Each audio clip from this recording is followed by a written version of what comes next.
अस्सलाम वालेकुम। जी बच्चों, कैसे हो आप? सब ठीक हो? उम्मीद करता हूँ खैरियत से हैं सब। आज का जो टॉपिक है, it can be a long question, तो इसको आप लॉन्ग के लिए भी प्रिपेयर करेंगे और शॉर्ट के लिए भी प्रिपेयर करेंगे, ठीक है। अभी इसको लॉन्ग क्वेश्चन कैसे आएगा आपको अंदाज़ा हो जाएगा। तो सेमीकंडक्टर्स क्या हैं? सेमीकंडक्टर ऐसे मटेरियल्स होते हैं जिनकी कंडक्टिविटी कंडक्टर्स और इंसुलेटर के दरमियान हो। मतलब ना तो ये कंडक्टर्स हैं, ना ये इंसुलेटर हैं। तो कंडक्टर और इंसुलेटर के दरमियान जिनकी कंडक्टिविटी होती है उनको हम बोलते हैं सेमीकंडक्टर्स। मतलब ये करंट कंडक्ट करवा भी सकते हैं, करंट कंडक्ट नहीं भी करवा सकते। जिस तरह आपको बताया गया था कि 0 केल्विन में, जिसको एब्सोल्यूट ज़ीरो टेम्परेचर भी बोलते हैं, तो 0 केल्विन के अंदर जो इंसुलेटर्स हैं दे आर प्योरली इंसुलेटर्स, ठीक है। जिस तरह आप टेम्परेचर बढ़ाएंगे, टेम्परेचर बढ़ाने से करंट की कंडक्टिविटी इंक्रीज़ करेगी और हम कहेंगे दे विल बिकम कंडक्टर्स। तो नॉर्मल कंडीशन में दे आर इंसुलेटर, और जब हीट देंगे, हीट देने से जो इनका वैलेंस बैंड और कंडक्शन बैंड में जो गैप है वो कम होगा and they will become conductors. इसकी एग्जांपल क्या है? इसकी एग्जांपल में आपके पास सिलिकॉन है और जर्मेनियम है। They are perfect semi conductors. अब हम इसकी टाइप्स को डिस्कस करते हैं। आपके सामने दो टाइप्स लिखी हैं मैंने। एक है इंट्रिंसिक सेमीकंडक्टर, दूसरा आपके पास है एक्सट्रिंसिक सेमीकंडक्टर। अब इंट्रिंसिक का मतलब क्या होता है आपको पता होगा। जब इंट्रिंसिक की बात करते हैं, इंट्रिंसिक का मतलब क्या होगा? दैट इज प्योर, ठीक है। जिस तरह हमने पहले पढ़ा था intrinsic property of the matter, तो उसको आपने कहा था pure property of the matter. Similarly यहाँ पे भी आपके पास सेम वही फिनोमेना है कि आपके पास जो प्योर सेमीकंडक्टर है जिसमें किसी तरह की इम्प्योरिटी ऐड नहीं की गई, वो आपके पास क्या होंगे? Intrinsic semiconductors. तो लिखा हुआ है semiconductor in its extremely pure form, मतलब जिसके अंदर आपने कोई इम्प्योरिटी ऐड ना की हो, वो क्या होगा आपके पास? Intrinsic semiconductor. और इंट्रिंसिक सेमीकंडक्टर की एग्जांपल्स आपने ऊपर भी पढ़ी है, मैं इसको दोबारा फिर लिख दिया यहाँ पे। सिलिकॉन भी है और जर्मेनियम भी है। बेसिकली ये फोर्थ ग्रुप एलिमेंट है, फोर्थ ए ग्रुप के एलिमेंट हैं, जिसको कार्बन फैमिली भी कहते हैं। इनको हम इंसुलेटर क्यों बोलते हैं? हमने कल भी डिस्कस किया था कि जब आप कंडक्टर्स की बात करते हैं तो कोई भी चीज़ कंडक्टर किस वक्त बिहेव करती है? कंडक्टर उस वक्त बिहेव करती है जब उसमें फ्री इलेक्ट्रॉन्स होते हैं। जी, तो हमने भी बात डिस्कस की है, मैं दोबारा रिपीट कर रहा हूँ कि जब किसी चीज़ में से करंट फ्लो करता है तो बेसिकली जब वैलेंस बैंड के इलेक्ट्रॉन कंडक्शन बैंड में ट्रांसफ़र होते हैं तो दे विल कंडक्ट इलेक्ट्रिसिटी। तो सेमीकंडक्टर्स के लिए आपको याद है इसमें गैप होता है, तो electron can not freely move from valence band to conduction band. तो इसलिए वो यहाँ पे लिखा है, कहते हैं जी नो फ्री इलेक्ट्रॉन्स। जब फ्री इलेक्ट्रॉन्स नहीं प्रेजेंट तो उसका मतलब ये कि इस केस में ये क्या है? इंसुलेटर्स हैं। दोबारा सुने मैंने क्या बोला कि जब फ्री इलेक्ट्रॉन्स हैं तो फ्री इलेक्ट्रॉन का मतलब क्या है? They are insulators. अगर फ्री इलेक्ट्रॉन्स होंगे तो हम मेटल की डेफिनेशन ले आते हैं, कोई फ्री इलेक्ट्रॉन नहीं है तो हम उसको क्या कहते हैं? These are insulator. अब ऐसा होता क्यों है? अगर आपको याद हो ना, कार्बन जो है वो टोटल कितने बॉन्ड बनाता है? वो 4 बॉन्ड बनाता है। अब चूंकि ये उसी की फैमिली से बिलोंग करता है तो ये कितने बॉन्ड बनाएंगे? ये 4 कवलेंट बॉन्ड बनाएंगे। अब 4 कवलेंट बॉन्ड बनाएंगे तो अब 4 कवलेंट बॉन्ड बनाएंगे, कोई इलेक्ट्रॉन फ्री नहीं है। जब इलेक्ट्रॉन फ्री नहीं है तो उस केस में कोई इलेक्ट्रॉन ऐसा नहीं होगा जो करंट को कंडक्ट करवा सके। तो कवलेंट बॉन्ड होने की वजह से electrons are not free to move, so that's why they are called as insulators. तो ये बच्चों हमारे पास था इंट्रिंसिक सेमीकंडक्टर की प्रॉपर्टीज़ के रिलेटेड। अब हम बात करते हैं एक्सट्रिंसिक सेमीकंडक्टर। एक्सट्रिंसिक सेमीकंडक्टर को पढ़ने से पहले मैं एक फिनोमेना आपके साथ एक्सप्लेन करूं, that is called as doping. अब हम क्या करते हैं डॉपिंग में? हम मिक्स करते हैं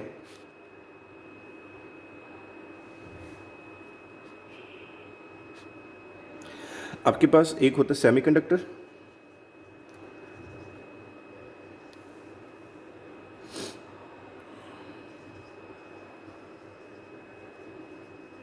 प्लस अब इसमें हमने मेटल्स ऐड करनी है। मेटल कौन कौन सी हो सकती है?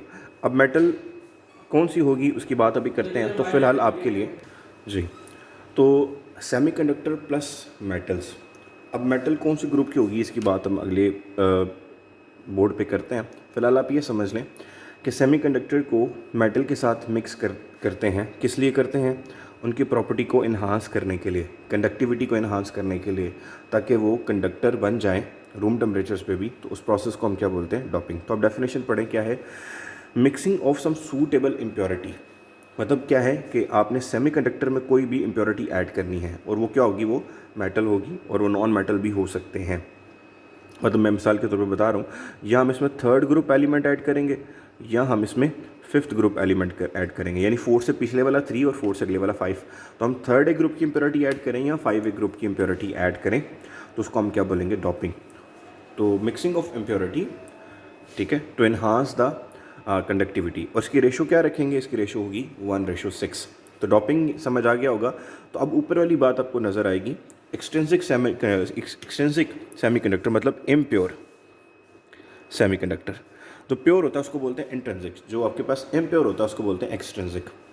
तो डॉप्ड सेमीकंडक्टर मतलब जिसमें आपने किसी तरह की इम्प्योरिटी ऐड की होगी उसको हम क्या बोलेंगे, डॉप्ड सेमीकंडक्टर। और an intrinsic semiconductor there exist free electrons and holes. ठीक है, तो एक बात ज़हन में रखिएगा कि सेमीकंडक्टर के अंदर जो करंट फ्लो करता है बेसिकली वो फ्री इलेक्ट्रॉन्स एंड होल्स की वजह से करता है। तो हम इसको क्या कहेंगे, जो एक्सटेंसिक सेमीकंडक्टर है इसमें आपने डॉपिंग की उसको हम बोलेंगे एक्सटेंसिक। और जब एक्सटेंसिक सेमीकंडक्टर ऐड कर देंगे बन जाएगा तो उस केस में या तो फ्री इलेक्ट्रॉन्स होंगे या फ्री होल्स होंगे जो करंट को कंडक्ट करवाएंगे। किस केस में होल्स आएंगे, किस केस में इलेक्ट्रॉन्स आएंगे, इसकी बात मैं आपके साथ करता हूँ। तो फिलहाल आपके पास एक्सटेंसिक और intrinsic pure form and extrinsic impure form.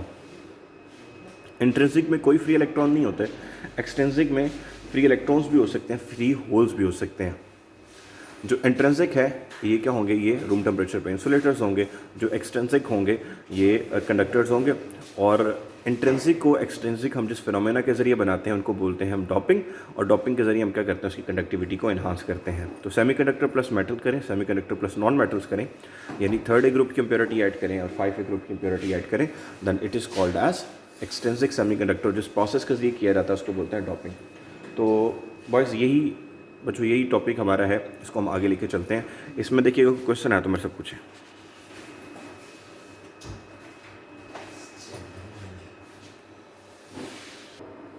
जी बच्चों, तो हम बात कर रहे थे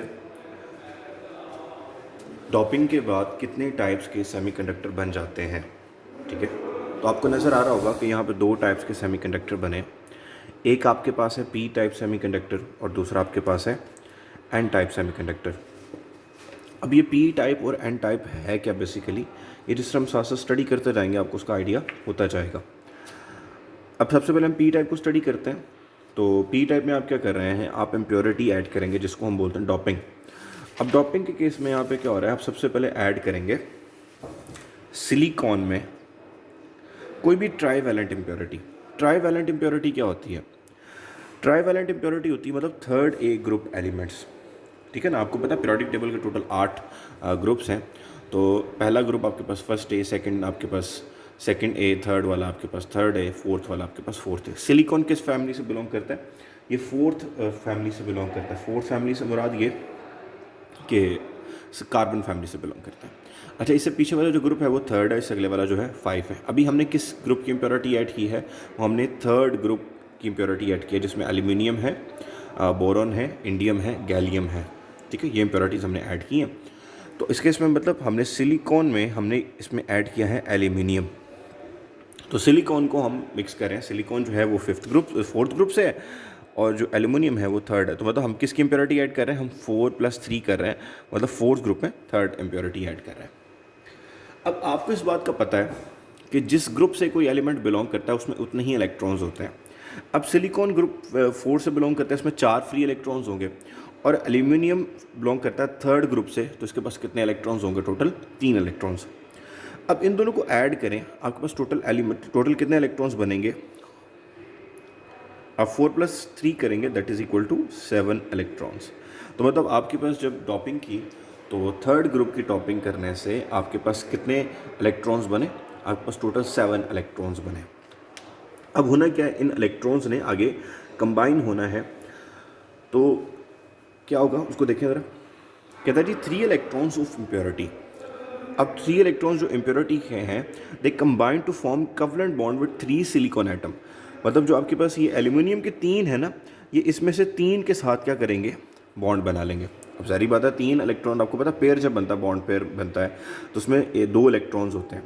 तो 1 इलेक्ट्रॉन होगा इसमें एल्यूमिनियम का, 1 इलेक्ट्रॉन होगा इसमें सिलिकॉन का। देखिए जैसे आपको नज़र आ रहा है इस फिगर में भी, ये सिलिकॉन है साइडों पे सारे के सारे, और दरमियान में एल्यूमिनियम रखा हुआ है। अब इस केस में टोटल एल्यूमिनियम के पास कितने इलेक्ट्रॉन हैं? 3 इलेक्ट्रॉन हैं। एक ये समझ लें एल्यूमिनियम का है, एक ये समझ लें एल्यूमिनियम का है, एक ये समझ लें एल्यूमिनियम का है। अगर ये 3 एल्यूमिनियम के हैं तो मुझे बताएं सिलिकॉन के पास कितने हैं? सिलिकॉन के पास 4 हैं, तो 1 2 3 और ये इसका 4।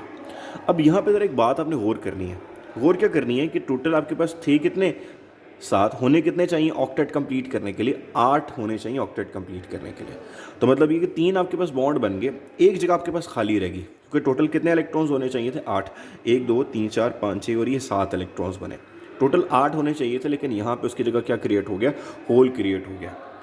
तो ये बेसिकली पी टाइप सेमीकंडक्टर होगा जिसमें आपके पास एक होल क्रिएट हो जाता है।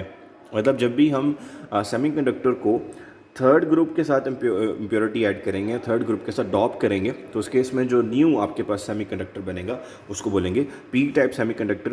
पी टाइप सेमीकंडक्टर में क्या होगा? आपके पास टोटल होने चाहिए ऑक्टेट के लिए 8 इलेक्ट्रॉन्स, लेकिन 3 एल्यूमिनियम के हैं, 4 सिलिकॉन के हैं। 4 + 3 कितने हो जाएंगे? 7। मतलब 8 कंप्लीट नहीं हुआ, उसमें ऑक्टेट कंप्लीट नहीं हुआ। इस केस में 7 इलेक्ट्रॉन्स बॉन्ड बना लेंगे और एक जो होगा वो उसकी जगह खाली रहेगी। अब पढ़े, आपको दोबारा समझ आ जाएगा।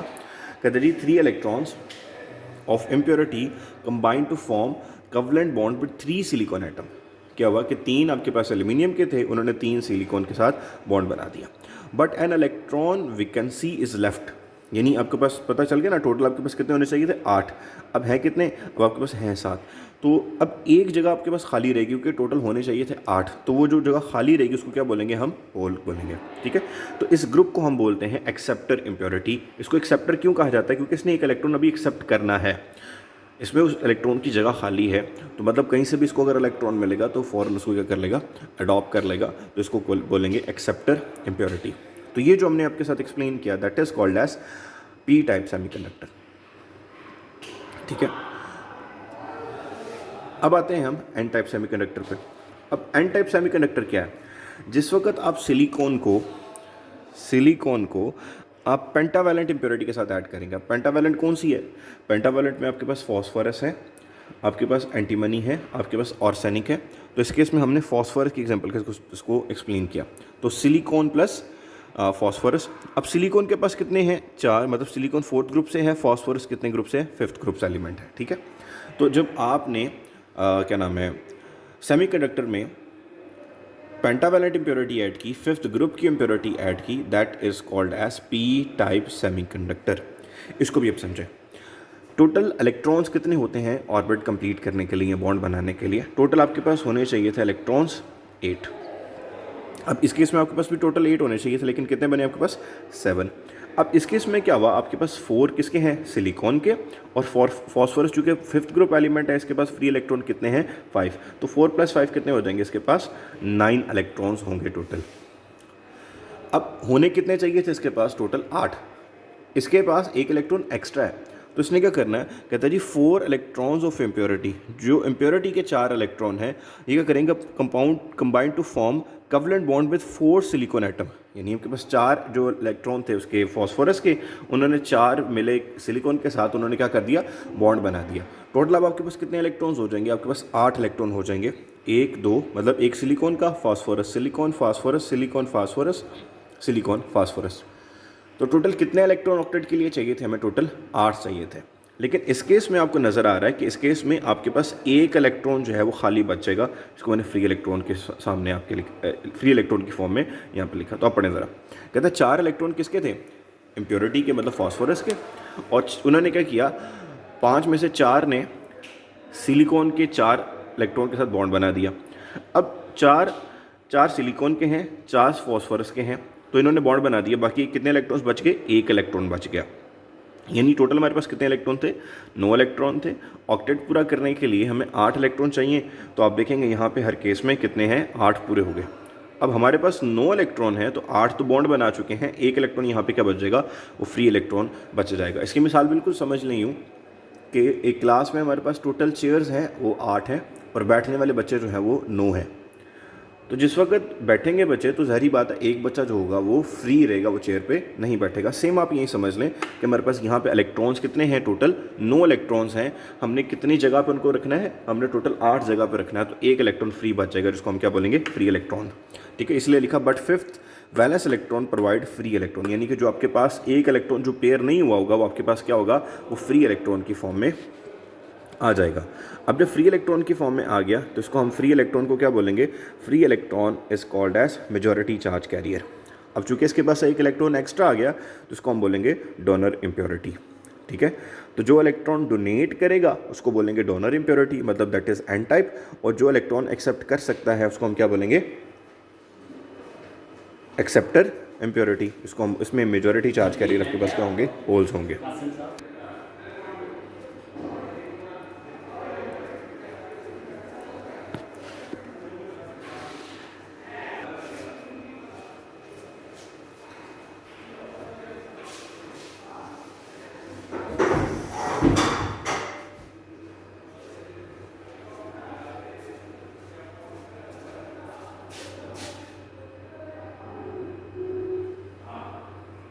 ठीक है, तो फॉस्फोरस के 5 हमें टोटल कितने चाहिए, 8 चाहिए, एक फ्री बच जाएगा, जो फ्री बचेगा उसको हम क्या बोलेंगे, फ्री इलेक्ट्रॉन।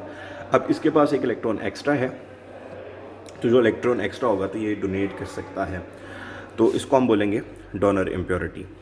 तो पी टाइप में आपके पास मेजॉरिटी चार्ज कैरियर क्या होंगे, होल्स, और एन टाइप में आपके पास मेजॉरिटी चार्ज कैरियर होंगे इलेक्ट्रॉन्स।